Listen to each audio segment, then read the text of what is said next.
Welcome to my channel guys. जैसे कि हमने कल डिस्कस किया था वन शॉट अकाउंट के बारे में, जो भी उसमें कॉन्सेप्ट थे वो मैंने आपके साथ डिस्कस किए थे। सो आज हम स्टार्ट करेंगे introduction to accounting. So let's start with introduction to accounting. इसमें जो जो चीज़ें हम पढ़ेंगे वो book keeping, accounting, accounting procedure, system of accounting, branches of accounting. Book keeping जो हमारा होता है, जिसको हम हिंदी में पुस्तपालन बोलते हैं, इसका सबसे बड़ा मोटिव जो होता है, जैसे बिजनेस होता है स्टूडेंट, ये आपको पता होगा कि बिजनेस का सबसे ज़्यादा मोटिव जो होता है वो मैक्सिमम प्रॉफिट अर्न करना होता है। जो बुक कीपिंग में हमारा प्रॉफिट अर्न करने का जो मोटिव होता है, ये एक तरह से आर्ट होता है।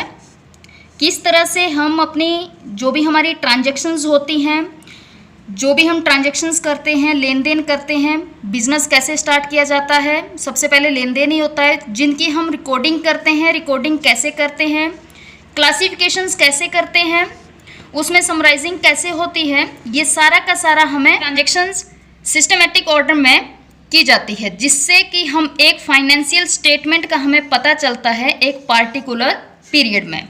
ठीक है, that is called book keeping. Next one हमारे पास आता है अकाउंटिंग।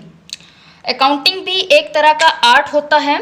इसमें भी रिकॉर्डिंग की जाती है, क्लासिफिकेशन की जाती है, समराइजिंग की जाती है, लेकिन इसके कुछ मैनर्स होते हैं, सिग्निफिकेंट मैनर्स में किए जाते हैं, जो भी मनी के रूप में। ठीक है, जैसे ऐसा नहीं हो सकता है कि हमने किसी को डोनेशन दिया है, उसको हम बिजनेस नहीं बोल सकते हैं कि कोई डोनेशन दिया हुआ है। जो भी मनी के रूप में ट्रांजैक्शंस हुई हैं, उसके जो इवेंट्स होते हैं, वो सारे के सारे हमारे फाइनेंशियल कैरेक्टर को डिफाइन करते हैं। इसीलिए वो सारी की सारी चीज़ें हम अकाउंटिंग में लेते हैं। बुक कीपिंग के रोल के आगे अकाउंटिंग आता है, क्योंकि बुक कीपिंग जो होता है वो छोटे से रूप में होता है। जैसे हर दिन हम कौन सी ट्रांजैक्शन करते हैं, हर दिन के कौन कौन सी चीज़ों की लेन देन होती है, वो डे टू डे की ट्रांजैक्शंस होती हैं। लेकिन जो हमारा अकाउंटिंग आता है, बुक कीपिंग से हमारी अकाउंटिंग बनती है, जो डे टू डे हमारी चलती हैं।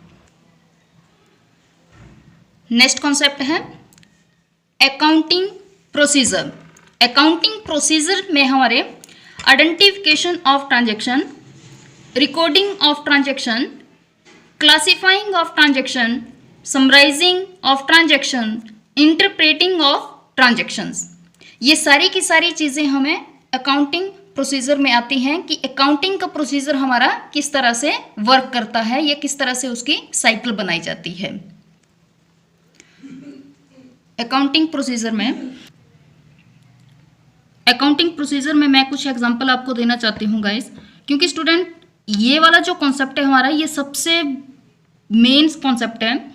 क्योंकि ये वाला कॉन्सेप्ट आपका क्लियर हो जाता है तो आप 50% अकाउंट्स, ये अकाउंटिंग जो होती है आपके माइंड में फिक्स हो जाती है। फॉर एग्जांपल बता रही हूँ कि हमारे पास जैसे मान लो कोई पर्सन है जिसका नाम है राम। ये राम है और वो एक बिजनेस करता है, एक साइड बिजनेस है। इसको मैंने बोला कि जैसे अकाउंटिंग प्रोसीजर में सबसे पहले आता है आइडेंटिफिकेशन ऑफ अकाउंटिंग ट्रांजैक्शन। सबसे पहले हमारे पास आता है आइडेंटिफिकेशन ऑफ ट्रांजैक्शन की मीन्स जो ट्रांजैक्शंस होती है। मान लो कि राम जो है वो गुड्स परचेज करता है, ये उसने गुड्स परचेज की। ठीक है, दूसरा उसने कार परचेज कर रहा है पर्सनल यूज के लिए। ठीक है, अब हमने ये ट्रांजैक्शंस की आइडेंटिफिकेशंस करनी है। इस चीज़ की हमारे पास आइडेंटिफिकेशंस होनी चाहिए कि जो गुड्स परचेज कर रहा है ये वो बिजनेस के लिए कर रहा है, लेकिन जो गाड़ी परचेज कर रहा है वो एक पर्सनल यूज़ के लिए कर रहा है। ठीक है, तो इसमें हम जो आइडेंटिफिकेशन, मतलब हमने इस चीज़ को जानना है कि जो राम है वो बिजनेस के लिए क्या चीज़ यूज़ करता है, क्योंकि जो अकाउंटिंग होती है वो बिजनेस पर्पज़ के लिए ही होती है। अकाउंटिंग जो है वो पर्सनल यूज़ के लिए नहीं होती है, ये बिजनेस के लिए यूज़ होती है, क्योंकि हमने पीछे पढ़ा कि अकाउंटिंग का सबसे बड़ा मोटिव जो होता है वो मैक्सिमम प्रॉफिट अर्न करना होता है। तो इसके आइडेंटिफिकेशन जो ट्रांजैक्शंस हुई है, एक उसने गुड्स खरीदी हुई है, एक उसने कार खरीदी हुई है, लेकिन ये गाड़ी जो है उसने पर्सनल यूज़ के लिए खरीदी हुई है, और ये जो गुड्स है वो उसने बिजनेस यूज़ के लिए परचेज की हुई है। तो आप मुझे बताइए कि इसमें जो कौन सी ट्रांजैक्शंस हैं जो बिजनेस के रिगार्डिंग है, जिसको हम अकाउंट में फॉलो करेंगे। बिल्कुल राइट, गुड्स परचेज, और जो कार परचेज की है वो उसकी पर्सनल यूज़ के लिए। इट मीन्स ये हमारे बिजनेस पर्पस के लिए नहीं ली जा सकती है। ये था स्टूडेंट स्टेप नंबर 1। अब सेकंड मेरे पास आता है measuring of identified transaction. Identified transactions कौन सी थी?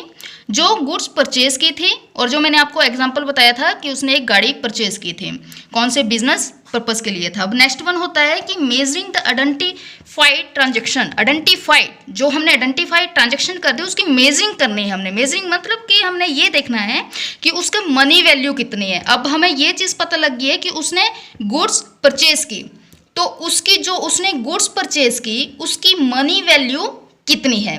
ये हमारा दूसरा स्टेप आता है मेजरिंग द आइडेंटिफिकेशन ट्रांजैक्शंस में। नेक्स्ट स्टेप है हमारा रिकॉर्डिंग। रिकॉर्डिंग में जैसे कि हमने पीछे पढ़ा कि आइडेंटिफिकेशंस हो गए, आइडेंटिफिकेशंस में हमने क्या किया, गुड्स परचेज की, वो हमारी आइडेंटिफिकेशंस हो गई। दूसरे में हमने उसकी मेजरिंग की, इट मीन्स कि उसकी हमने प्राइस फाइंड आउट किया, वो हमारी मेजरिंग होगी। दूसरा स्टेप हमारा हो गया वो। अब तीसरे में हमारे पास आता है रिकॉर्डिंग, और ये रिकॉर्डिंग वर्ड जो है ये अकाउंटिंग के इन पॉइंट ऑफ व्यू से बहुत बड़ा वर्ड है, क्योंकि एक रिकॉर्डिंग के हिसाब से ही हमारी अकाउंटिंग टैली की जाती है। अकाउंटिंग में जो फाइनेंशियल अकाउंट बनाए जाते हैं वो रिकॉर्डिंग से ही देखे जाते हैं। अगर यहाँ पर कोई भी एरर निकलती है तो हमारा पूरा का पूरा अकाउंट जो है वो रॉन्ग हो जाता है। ठीक है, इसमें हम एक बुक बनाते हैं जिसमें हम जो भी गुड्स हमने परचेज की हुई है, जितना उसका मनी है वो सारा का सारा हम उस बुक में लिखते हैं। जैसे हमने एक बुक का साइन यहाँ पे बनाया हुआ है, इसमें हमने गुड्स परचेज ₹5000, मतलब जो भी हम परचेज करते हैं वो सारी की सारी हम उस बुक में लिखते हैं, और उस बुक का नाम होता है जर्नल। स्टूडेंट ये ध्यान में रखना है कि बुक कीपिंग, जर्नल, लेजर क्या होता है, ये सारी की सारी चीज़ें आपको पता होनी चाहिए। इट मीन्स मैं आपको बता रही हूँ कि जो बिजनेस के रिगार्डिंग लेन देन की जाती है, जो भी परचेज या सेल गुड्स की जाती हैं, वो सारी की सारी चीज़ें हम जिस बुक में लिखते हैं उसे हम कहते हैं जर्नल। नेक्स्ट स्टेप है हमारा क्लासीफाइंग। क्लासीफाइंग में जो चीज़ें हमने गुड्स परचेज की हैं, ये जरूरी नहीं है कि बिजनेस में हम चीज़ें परचेज ही करते हैं, हम गुड्स सेल भी करते हैं। बिजनेस उसी में बोला जाता है जहाँ पे हम सेल भी करते हैं और परचेज भी करते हैं, इसी को हम बिजनेस बोलते हैं। ठीक है, तो इसमें जरूरी नहीं है कि एक बार माल खरीदा एक बार माल बेचा, ये जरूरी नहीं होता है। बिजनेस उसे कहते हैं जो बार बार हम परचेज करते हैं और बार बार हम उसे सेल करते हैं। ये मंथ में बहुत मैनी टाइम हो सकता है कि हम परचेज कर रहे हैं, सेल कर रहे हैं, परचेज कर रहे हैं, सेल कर रहे हैं। ठीक है, ये सारी की सारी क्लासीफाइड का मतलब होता है हमने उस चीज़ को बाहर निकालना है। मतलब जो हमने उसमें हमने जो एक बुक बनाई है जिसमें हमने देखा है कि ये सेल किया हुआ है, परचेज किया हुआ है, परचेज किया हुआ है, परचेज किया है, यहाँ पर सेल किया है, यहाँ पर भी सेल किया है, यहाँ पर परचेज किया हुआ है। मतलब मैनी टाइम हम परचेज भी करते हैं और हम सेल भी करते हैं, उसको हम एक बुक में लिख देते हैं कि ये वाली चीज़ें हमने परचेज की हुई हैं और ये वाली चीज़ें हमने सेल की हुई हैं। स्टूडेंट, इसमें जो हमारे पास परचेज की हुई चीज़ें हैं उसको हम क्लासीफाइड का मतलब होता है कि हम उसको अलग बुक में दिखाएंगे, अलग जगह दिखाएंगे। मतलब परचेज वाले को, जैसे ये वाली परचेज है, इसको हम यहाँ पे दिखा देंगे, एक बुक में दिखा दिया, और जो सेल वाली सिमिलर जो सेल वाली है उसको हमने दूसरी बुक में दिखा दिया। ठीक है, अब ये ध्यान में रखना है कि हम वो वाला स्टेप पढ़ रहे हैं जिसका नाम है क्लासिफाइड। जो हमने जर्नल से आगे चीज़ें ले गए हैं उसे हम कहाँ पे ले गए हैं, कौन सी बुक में ले गए, दैट इज कॉल्ड लेजर। इसको हम बोलते हैं लेजर, जिसमें हम परचेज की आइटम को लिखते हैं उसे हम परचेज लेजर कहते हैं, और जिसमें हम सेल की आइटम को लिखते हैं उसे हम सेल लेजर लिखते हैं। इसमें और भी आगे लेजर्स होती हैं, परचेज रिटर्न या सेल रिटर्न, और भी डिफरेंट टाइप की होती हैं। अभी बहुत कुछ है आगे पढ़ने के लिए। ये सारी चीज़ें हमने अकाउंटिंग प्रोसीजर में कर ली हैं। जो हमने आइडेंटिफिकेशंस पढ़ी, जो हमने इसकी मेजरिंग पढ़ी, जो हमने इसकी रिकॉर्डिंग पढ़ी, क्लासिफिकेशन पढ़ी, ये सारी की सारी चीज़ें प्रोसीजर में आती है। नेक्स्ट वन हमारा होता है, last one, interpreting of transaction. Interpreting of transactions का मतलब होता है हमारे लेजर खत्म हो जाते हैं, लेजर से हम ट्राई बैलेंस बनाते हैं। इंटरप्रेटिंग जहाँ पे हम फाइनल जो हमारे अकाउंट बनते हैं, जैसे ट्राई बैलेंस से हम ट्रेडिंग अकाउंट बनाते हैं, trading profit and loss account बनाते हैं, बैलेंस शीट बनाते हैं, जिससे जो हमारे बिजनेस का जो फाइनेंशियल ईयर होता है उसमें जो हमें प्रॉफिट होने वाला होता है, या हमें पिछले साल से हम कंपेरिजन करते हैं कि हमें प्रॉफिट हुआ होगा कि हमें लॉस हुआ है, ठीक है। तो ये सारी चीज़ें फाइनल अकाउंट से पता चलती है, जो हम इंटरप्रेटिंग ऑफ ट्रांजैक्शंस में ये सारी चीज़ें डिस्कस करेंगे।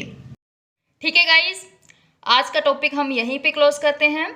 कल दोबारा मिलेंगे इसके नेक्स्ट टॉपिक के साथ। I hope you all like this show. Kindly like, share and subscribe my channel for more videos. Thanks and have a nice day.